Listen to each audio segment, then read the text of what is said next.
presented by agriculture classes Morena. Please subscribe my channel.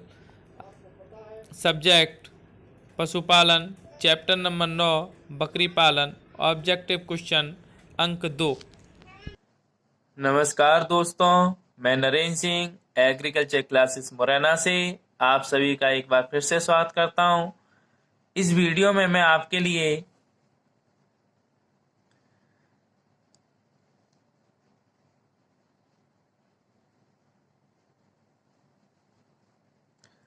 नमस्कार दोस्तों, मैं नरेंद्र सिंह एग्रीकल्चर क्लासेस मुरैना से आप सभी का एक बार फिर से स्वागत करता हूं। आज के इस वीडियो में पशुपालन, दुग्ध व्यवसाय, मुर्गी पालन, मत्स्य पालन से संबंधित जो चैप्टर ऑब्जेक्टिव प्रश्नों के हैं उनका दूसरा चैप्टर मैं आपके लिए भेज रहा हूं। पहले चैप्टर का वीडियो इससे पहले आपको प्राप्त हो गया होगा और ये जो ऑब्जेक्टिव मैं आपको बताने वाला हूं यहीं से आपको सारे के सारे ऑब्जेक्टिव प्रश्न यहीं से हल हो जाएंगे, यहीं से मिल जाएंगे। आप इतने ही ऑब्जेक्टिव प्रश्नों को पढ़ लें, आप 20 में से 20 नंबर आपके पूरे के पूरे ऑब्जेक्टिव मिल जाएंगे। आशा करता हूं आपको मेरा पिछला वीडियो पसंद आया होगा और ये वीडियो भी आपको पसंद आएगा। हम पढ़ने वाले हैं चैप्टर 9 बकरी पालन। यहाँ से 2 नंबर का तो प्रश्न आता है और 2 नंबर की ओटी आती है। अगर आप लोगों ने जो प्रश्न आपने पढ़े होंगे वहीं से ओटी बनती है, परंतु मैंने यहाँ पे आपको बना के बता रहा हूँ। तो यहाँ पहला प्रश्न है मेरा, शहरी बकरी के नाम से किस बकरी को जाना जाता है? तो शहरी बकरी के नाम से बरबरी जो बकरी है उसको शहरी बकरी के नाम से जाना जाता है। दूसरा प्रश्न है, अंगोरा बकरी का मूल स्थान है, यानी अंगोरा बकरी कौन से स्थान की है, उसका जन्म स्थान कहाँ है? तो अंगोरा बकरी का मूल स्थान तिब्बत को माना जाता है। विश्व में दूध की रानी के नाम से किस बकरी को जाना जाता है? तो विश्व में अगर कहा जाए तो जो दूध की बकरी के नाम से जाना जाता है वह सानेन बकरी को नाम जाना जाता है। तथा भारत की बात करें तो भारत में जो दूध की रानी होती है वो जमुनापारी बकरी होती है। तो विश्व के परिप्रेक्ष्य में पूछता है तो विश्व के दूध की रानी सानेन को कहते हैं और भारत में जमुनापारी को।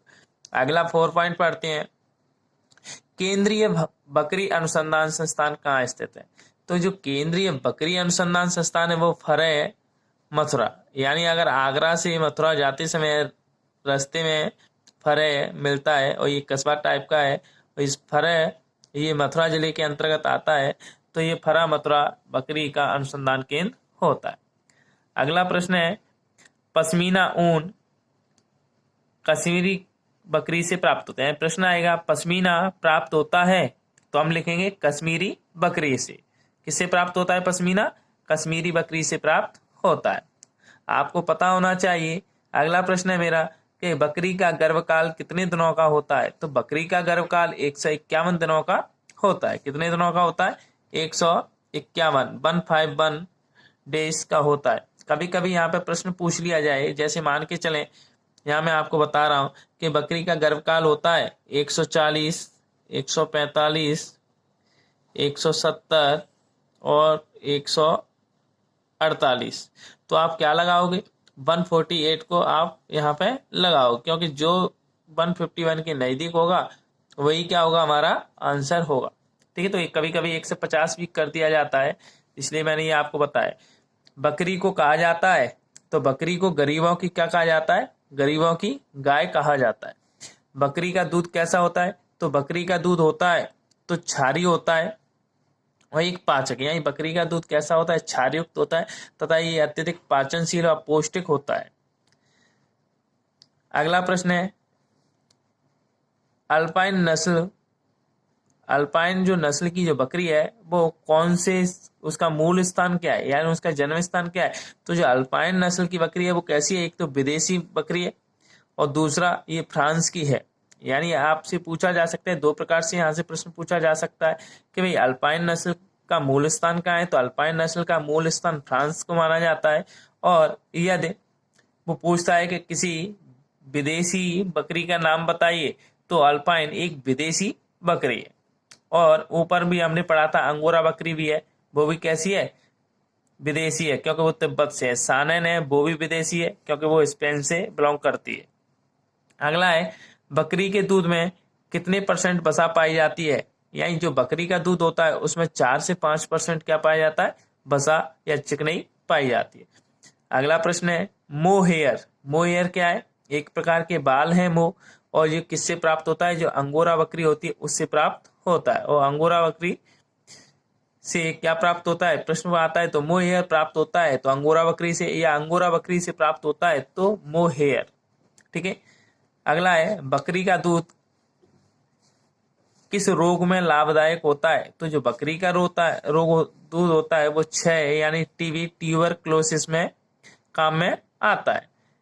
अगला प्रश्न है एक गाय के खर्चे पर कितनी बकरियों को पाला जा सकता है, तो मैं आपको बताऊं एक गाय के खर्चे पर 5 से 7 बकरियों को आसानी से पाला जा सकता है। बकरी की जर्सी नस्ल है, तो बकरी की जर्सी नस्ल एंग्लो न्यूबियन, जो एंग्लो न्यूबियन नस्ल है वो बकरी की कैसी नस्ल है, जर्सी नस्ल है। अगला प्रश्न है हमारा बकरी की विदेशी नस्लों के नाम बताइए। ये आपको वहां पे भी काम आएंगे, 2 नंबर के प्रश्न में भी आपसे पूछा जा सकता है कि बकरी की 4 विदेशी नस्लों के नाम बताइए, तो आप लिख सकते हैं वहां पे सानेन है, एल्पाइन है, एंग्लो न्यूबियन है, टैगनबर्ग है, अंगोरा है, मरांडी है, म्यूबेंडे है और फिजियन। ये कैसी बकरी है, ये बकरी की विदेशी नस्ल है जो विदेशों से भारत में आई है और इनका पालन पोषण किया जाता है। अगला प्रश्न है मांस वाली नस्ल है। ये प्रश्न भी वहां पे 2 नंबर में वहां पे पूछा जा सकता है और ऑब्जेक्टिव में भी पूछा जा सकता है कि निम्न में से मांस वाली नस्ल है, तो आपको पता होना चाहिए कि कौन कौन सी है नस्लें हैं जो मांस वाली होती हैं। तो एक तो मारवाड़ी है, सिरोही है, मेहसाना, जलालवादी, चेंगू और ब्लैक बंगाल। ये क्या है, मांस वाली नस्लें हैं। अगला है ऊन की नस्लें। कौन कौन सी बकरियां हैं जिनसे ऊन पाई जाती है। ज्यादातर देखा जाए तो बकरियों से ऊन नहीं प्राप्त होती है, भेड़ों से होती है, परंतु कुछ बकरियां भी हैं जिनके शरीर पर क्या पाए जाते हैं, बाल पाए जाते हैं और उनके रूप में उनका काम करते हैं। तो एक तो पश्मीना।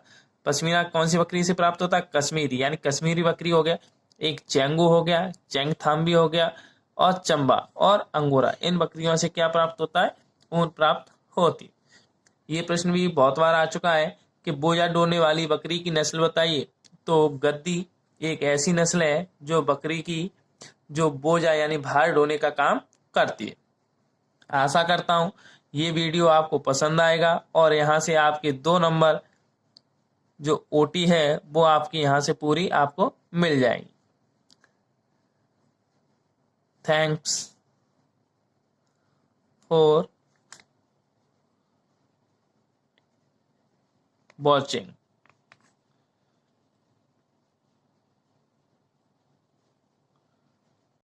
अगर आपको मेरा ये वीडियो पसंद आया हो तो मेरे चैनल को ज़रूर सब्सक्राइब करें।